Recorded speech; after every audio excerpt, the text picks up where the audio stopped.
Eu tenho uma pergunta muito interessante para fazer para você. Se a sua casa estivesse pegando fogo hoje, você tivesse poucos segundos para pegar alguma coisa ali, qual seria a primeira coisa que você pegaria? Pensa aí, pensa aí. Qual foi a primeira coisa que veio na sua cabeça? Escreve aqui nos comentários que eu quero ver, quero saber. Agora eu vou além. Se você fosse morrer no dia de hoje e você pudesse levar algo, o que você levaria com você? Fala, resenheiro, mais um episódio semanal da nossa resenha, mais um aprendizado incrível para a nossa vida. O papo dessa temporada é sobre morte e algumas dúvidas e mistérios que envolvem essa questão. Semana passada a gente fez uma introdução, a gente ressaltou a importância desse estudo para a nossa vida, então se você não viu, corre lá para ficar por dentro do que a gente está falando aqui, porque é muito importante para você entender o de hoje, você assistiu o de ontem, beleza? Na verdade, o de semana passada. E não se esquece de curtir o nosso vídeo, ativar esse sininho, se inscrever nesse canal, porque toda semana tem episódio novo do Resenha e você não pode deixar de assistir, beleza? Combinado? Ok? Ô, Cris! Cuidado! Gente, vem! Ô, Cris! Peraí! Ô, Cris! A gente já estudou que a melhor maneira da gente se proteger contra as estratégias de Satanás é usando a Bíblia, a palavra de Deus. A gente tem que levar esse estudo a sério, porque existe uma forma correta de estudar a palavra de Deus e ela deve ser obedecida para que haja uma interpretação correta. Não é simplesmente você abrir a Bíblia aleatoriamente, ler um texto e sair por aí falando o que você entendeu. Não, não, não. Isso é muito perigoso. A gente precisa entender o que a gente está lendo. Isso porque o entendimento do que estamos lendo está baseado nos conceitos que a gente cria em relação àquilo. Hoje eu quero te ensinar 4 passos para você ler a Bíblia corretamente. Você quer saber? Pega a caneta, pega papel e anota aí. Vou falar bem rapidinho. Primeiro, ore. Você precisa começar o seu estudo com oração, pedindo que o mesmo Deus que inspirou os profetas a escrever o texto te ilumine na tarefa de interpretá-lo. Segundo, leia o contexto. Veja o que os versos anteriores e os versos subsequentes dizem sobre aquele texto. Analise o contexto do livro e vários outros textos que falem sobre o mesmo assunto. Terceiro, use materiais de apoio. Você pode pesquisar comentários bíblicos, livros de apoio, vídeos. Gente, é só dar um Google que você vai ter uma infinidade de materiais. Claro, você precisa saber escolher os melhores e se aprofundar nesse estudo. Eu dei essas dicas agora para começar, porque nessa temporada a gente vai usar muito esses 3 elementos para entender textos difíceis sobre o assunto da morte. Grava aí na sua mente: oração, contexto e materiais de apoio, beleza? Falando sobre espiritualismo, você sabia que a Bíblia afirma que nós temos uma alma e um espírito? Para você, o que é espírito? Escreve aqui nos comentários, o que é espírito para você? Quero ver sua opinião.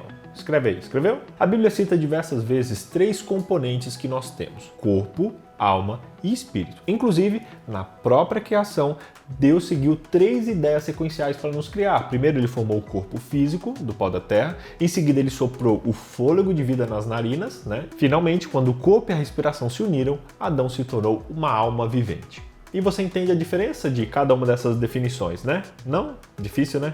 Uma leitura e interpretação rasa nos leva a entender o texto com base nos nossos conhecimentos e com as definições que a gente tem nos dias de hoje de alma e de espírito. E o que a gente vê quando a gente olha por aí e a gente fala de alma e espírito? Provavelmente a gente pensa numa entidade no material, num fantasminha, ou em coisas que transcendem o nosso mundo que a gente conhece e que passam a ideia de que a morte seria separar essa alma, esse espírito do nosso corpo. Esse conceito sobrenatural de alma e espírito, ele vem lá do mundo grego. A gente pensa como a gente pensa porque os gregos pensaram como pensaram. Para Sócrates, por exemplo, a alma era uma substância imaterial separada do corpo. Era algo associado ao corpo, só que diferente dele. Então, apesar de serem a mesma palavra, eles têm a expressão e significados completamente diferentes. As mesmas palavras usadas pelos gregos aparecem com frequência no Novo Testamento, que também foi escrito na linguagem grega. Só que é muito importante você separar o significado dessas palavras para o mundo grego e para a Bíblia, que é a palavra de Deus. Então, o que alma e espírito significam na Bíblia, BJ?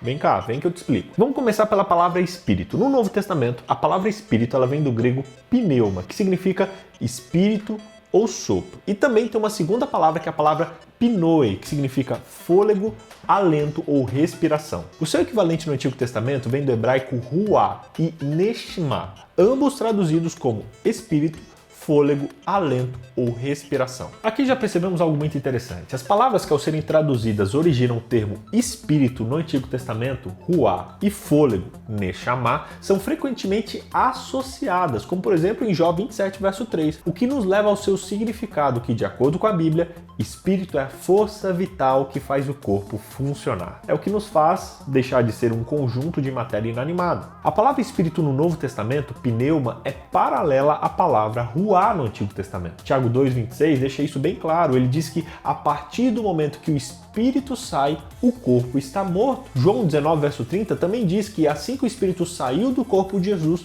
ele morreu. Então, gente, espírito, de acordo com a Bíblia, não é uma personalidade sem matéria. Não, nada mais, nada menos é do que a vida que Deus nos dá, ou fôlego de vida, como dito em Gênesis 2, verso 7. Quando é dito que o espírito saiu, está dizendo que a vida saiu da pessoa, ou seja, a pessoa deixou de estar viva. Oh my God!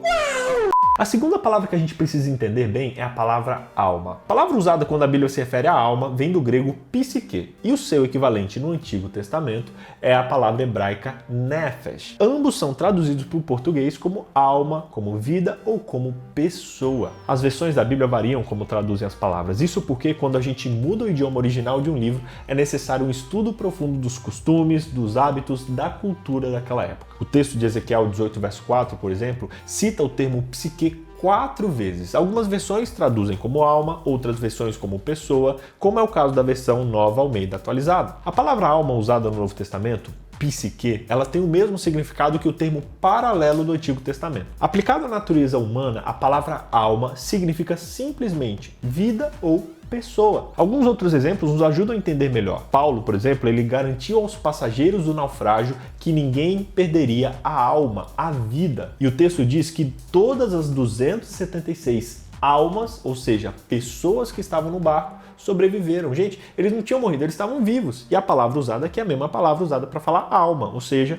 falando sobre pessoas vivas. Um outro exemplo, José. José levou Jesus para o Egito porque Herodes estava buscando a sua alma, ou seja, a sua vida. O texto de Gênesis explica que quando o corpo e a respiração se uniram, Adão se tornou uma alma vivente. Assim, de acordo com o relato da criação, Deus não deu uma alma para Adão. Adão não tinha uma alma. Adão era uma alma. A alma não era algum tipo de entidade pré-existente que Deus implantou no corpo de Adão. Não, não. A alma era Adão em sua totalidade, nos aspectos físicos, mentais e espirituais. A alma, gente, não é parte de uma pessoa. A alma é a pessoa toda. O que o texto diz é isso, que Deus formou o corpo, a matéria, deu vida para essa matéria e a partir desses dois componentes, o corpo passou a viver e se tornou uma alma vivente. Você viu? É simples assim. Gostou de aprender isso? Estudar a Bíblia em sua profundidade nos protege de cometer sérios equívocos. Quando eu descobri isso, ficou claro para mim que nós temos que cuidar de todas as áreas da nossa vida, do nosso corpo, a nossa mente, o nosso espírito. Mas não acho que a gente tem esses 3 elementos separados, não. Eles só funcionam se estiverem juntos. Muitos são levados a uma compreensão da constituição humana por alguns versos que citam a nossa natureza em 3 dimensões. Como lá em Tessalonicenses, que diz que o mesmo Deus da paz os santifique em tudo e que o espírito, a alma e o corpo de vocês sejam conservados íntegros e irrepreensíveis na vinda do nosso Senhor Jesus Cristo. Nesse texto aqui, o apóstolo está enfatizando a totalidade da pessoa, mostrando a importância de nos desenvolvermos em todas as esferas da nossa vida, como por exemplo a física, mental e espiritual. O problema parece porque os filósofos gregos eles eram famosos por criar dicotomias, isto é, separações profundas entre o corpo, a alma e o espírito. Eles entendiam que o corpo, a alma e o espírito eram componentes separáveis, então ao ler isso, alguns interpretam que a alma e o espírito poderiam continuar existindo após a morte física da pessoa, ou seja, eles entendiam que a alma é imortal. Ao contrário do que o mundo grego dizia, a escritura apresenta uma visão holística, ou seja, uma visão integral, ensinando que a pessoa humana é uma unidade de 3 dimensões inseparáveis que funcionam juntas em harmonia, uma dependendo da outra. Não há razão para a gente ficar confuso a respeito desse texto. Ninguém nega a natureza humana e ninguém nega que ela possui 3 dimensões, física, mental e espiritual. Em nenhum lugar na Bíblia nos diz, no entanto,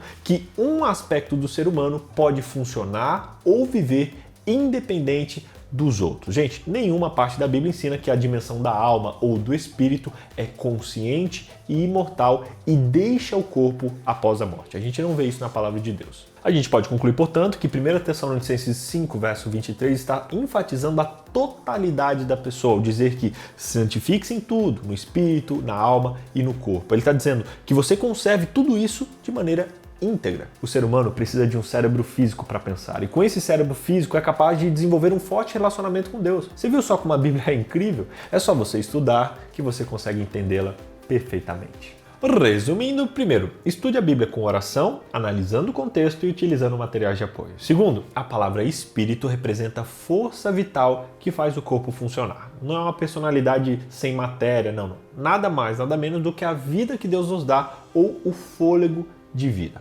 Terceiro, a palavra alma significa simplesmente vida ou pessoa. E quarto, a palavra alma vivente é a união de corpo, mente e espírito. Por último, quinto, Adão não tinha uma alma. Adão era uma alma. Entenda que na visão bíblica, corpo, mente e espírito são uma coisa só. Os gregos tentaram separar isso e causaram toda essa confusão na nossa cabeça. Por isso, com isso em mente, dedique-se em fortalecer-se, cuidando de todo o seu corpo, de toda a sua mente e de todo o seu espírito, ou seja, da sua vida espiritual. Esses elementos, eles não existem separadamente. Eles precisam um do outro para que haja vida. Por isso, cuide do que você come, cuide do que você coloca na sua mente, cuide do que entra no seu coração. Uma área inevitavelmente vai influenciar a outra. Por isso, se você quer se fortalecer emocionalmente, vá para a academia. Se você quer fortalecer seu corpo, estude a Bíblia. Se você quer fortalecer-se emocionalmente, comece a comer melhor. O nosso corpo é um todo, ele deve ser cuidado de maneira integral. Eu quero, inclusive, hoje desafiar você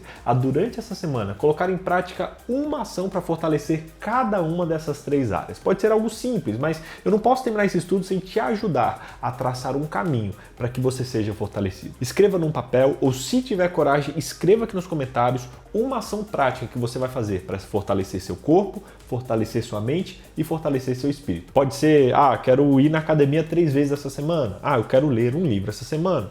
Eu vou ler a Bíblia 5 vezes essa semana. Enfim, uma ação para cada um desses 3 elementos. Você vai ver que vai ser um exercício incrível e que vai te ajudar a ter uma vida muito melhor. Que Deus abençoe sua vida. Se tiver coragem, escreve nos comentários o que você vai fazer essa semana e eu vou estar orando para que Deus te ajude a ter uma vida integral mais forte, melhor, mais saudável e assim possa representá-lo melhor para as pessoas. Que Deus abençoe sua vida. Tamo junto. Faz o desafio, hein? E não esquece do nosso estudinho, hein? Temos um estudo gratuito para você que quer se aprofundar nesse conhecimento da palavra de Deus. É só clicar aqui nesse link que a gente vai deixar aqui embaixo e assim se aprofundar nesse conhecimento, entendendo a Bíblia de verdade. Quer saber isso? Quer participar disso gratuitamente? Clica nesse link que a gente deixou aqui embaixo. Tchau, tchau.